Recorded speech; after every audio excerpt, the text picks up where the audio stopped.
नमस्कार दोस्तों, इस न्यूज़ में हम डिस्कस करेंगे कि इनकम टैक्स में इनवैलिड रिटर्न क्या होती है। दोस्तों, जब आप इनकम टैक्स की रिटर्न फाइल करते हैं तो उसे इनकम टैक्स डिपार्टमेंट के द्वारा प्रोसेस किया जाता है। यदि उसमें कोई डिफेक्ट होता है तो आपको उसे रिमूव करना होता है। यदि कोई टैक्स पेयर इस डिफेक्ट को रिमूव नहीं करता है तो उस केस में उसने जो रिटर्न फाइल की थी वो इनवैलिड रिटर्न मान ली जाती है। तो इस केस में क्या किया जा सकता है? दोस्तों, यदि कोई रिटर्न इनवैलिड रिटर्न हो जाती है तो उससे इनकम टैक्स डिपार्टमेंट ये मानता है कि आपने रिटर्न फाइल ही नहीं की है। इसलिए इस केस में दो ऑप्शन होते हैं कि यदि अभी टाइम एक्सपायर नहीं हुआ है ओरिजिनल या बिलेटेड रिटर्न को फाइल करने का, तो आपको दोबारा से नई इनकम टैक्स की रिटर्न फाइल करनी होती है रेलेवेंट असेसमेंट ईयर के लिए। दोस्तों, यदि टाइम एक्सपायर हो चुका है रिटर्न को फाइल करने का तो अब आप रिटर्न फाइल नहीं कर सकते हैं। इस केस में income tax officer best judgement assessment के अकॉर्डिंग आपकी इनकम असेस करता है, या फिर आपके पास अल्टरनेटिव ये उपलब्ध है कि आप सेंट्रल बोर्ड ऑफ डायरेक्ट के पास कॉन्डोनेशन ऑफ डिले के लिए एप्लीकेशन फाइल करें। यदि आपकी कॉन्डोनेशन ऑफ डिले अप्रूव कर दी जाएगी तो उसके बाद आप इनकम टैक्स की रिटर्न फाइल कर पाएंगे रेलेवेंट असेसमेंट ईयर के लिए। दोस्तों, यहाँ पे आपको इनवैलिड रिटर्न पे कुछ केस लॉज को रेफर करना है। इनकम टैक्स अपीलेट ट्रिब्यूनल ने कहा है कि यदि कोई रिटर्न में डिफेक्ट होता है तो उसे इनवैलिड डिक्लेयर करने से पहले असेसिंग ऑफिसर को एक अपॉर्चुनिटी देनी होती है टैक्स पेयर को, ताकि वो इस डिफेक्ट को रेक्टिफाई कर सके। उसके बाद भी यदि टैक्स पेयर इस डिफेक्ट को रेक्टिफाई नहीं करता है तो ही रिटर्न इनवैलिड मानी जाती है।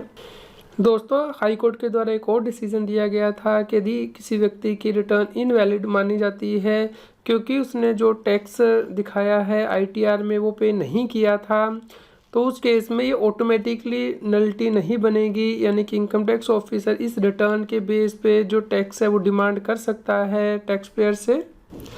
यदि असेसिंग ऑफिसर के द्वारा टैक्स पेयर की रिटर्न को इसलिए इनवैलिड किया गया था क्योंकि टैक्स पेयर ने ऑडी रिपोर्ट सबमिट नहीं की थी, लेकिन टैक्स पेयर के द्वारा असेसमेंट कंप्लीट होने से पहले ऑडी रिपोर्ट सबमिट कर दी गई है, तो उस केस में रिटर्न को इनवैलिड नहीं कहा जा सकता। हाई कोर्ट के द्वारा एक और इम्पोर्टेंट डिसीजन दिया गया था कि यदि टैक्स पेयर के द्वारा रिवाइज रिटर्न फाइल की गई है जिससे कि इनवैलिड डिक्लेयर कर दिया गया है, तो उस केस में टैक्स पेयर ने जो टैक्स इंटरेस्ट ऑफर किया था उसे रिफंड करना होगा इनकम टैक्स डिपार्टमेंट को। यदि इनकम टैक्स डिपार्टमेंट के द्वारा गलती से रिटर्न को इनवैलिड डिक्लेयर कर दिया गया था और डिपार्टमेंट के कहने पे ही एसएससी के द्वारा फ्रेश रिटर्न फाइल की गई है और डिले की जो कॉन्डोनेशन एप्लीकेशन है वो भी फाइल कर दी गई है, तो उस केस में इनकम टैक्स ऑफिसर को रिफंड देना होगा रिटर्न को स्क्रूटनाइज करने के बाद। यदि किसी व्यक्ति को रिटर्न फाइल करने के लिए नोटिस इशू होता है और उसमें जो टाइम लिमिट दिया गया है उसके काफ़ी टाइम बाद व्यक्ति रिटर्न फाइल करता है लेकिन असेसमेंट से पहले कर देता है, तो उस केस में असेसिंग ऑफिसर यदि उस रिटर्न को एक्सेप्ट कर लेता है तो बाद में ये नहीं कहा जा सकता कि वो इनवैलिड रिटर्न थी। कोई defective return automatically invalid return नहीं बन जाती है। यदि एसएससी को टाइम दिया गया है डिफेक्ट को रिमूव करने का, तो यदि वो डिफेक्ट को रिमूव नहीं करेगा उसके बाद ही वो इनवैलिड रिटर्न कही जा सकती है।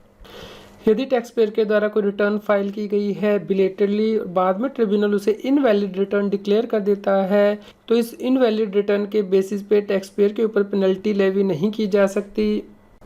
दोस्तों, इनकम टैक्स एक्ट के अंतर्गत रिटर्न कंपनी के केस में मैनेजिंग डायरेक्टर को साइन करनी होती है। यदि रिटर्न सेक्रेटरी के द्वारा साइन की गई थी और असेसिंग ऑफिसर के कहने पे कंपनी के द्वारा ये रिटर्न दोबारा से साइन करवा दी गई थी मैनेजिंग डायरेक्टर से, तो उस केस में जो इनिशियल रिटर्न थी उसे इनवैलिड रिटर्न नहीं कहा जा सकता क्योंकि एक क्योरेबल डिफेक्ट था जिसे कि एसएससी के द्वारा ठीक कर दिया गया था।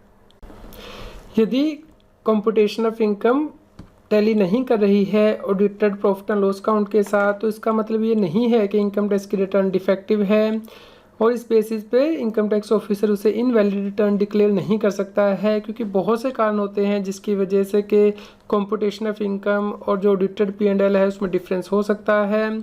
इस प्रकार फ्रेंड्स, बहुत से केस लॉज हाई कोर्ट के द्वारा एसएससी के फेवर में दिए गए हैं। उम्मीद करते हैं दोस्तों आपके लिए यह न्यूज़ यूज़फुल रही होगी। कृपया लाइक कीजिए और शेयर कीजिए ताकि सभी लोगों तक ये जानकारी पहुंच पाए। यदि इनवैलिड रिटर्न से रिलेटेड आपकी कोई क्वेश्चन या क्वेरी है तो आप हमें कमेंट करके ज़रूर बताएं इस वीडियो में। रेगुलर जीएसटी और टैक्स अपडेट के लिए इस चैनल को सब्सक्राइब करें।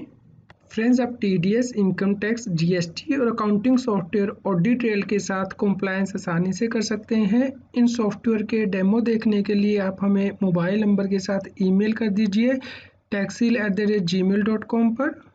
आप हमें Telegram app CS Satbir Singh Taxil पर ज्वाइन कर सकते हैं ताकि आप जीएसटी और इनकम टैक्स के रेगुलर अपडेट अपने मोबाइल पर ही प्राप्त कर सकें।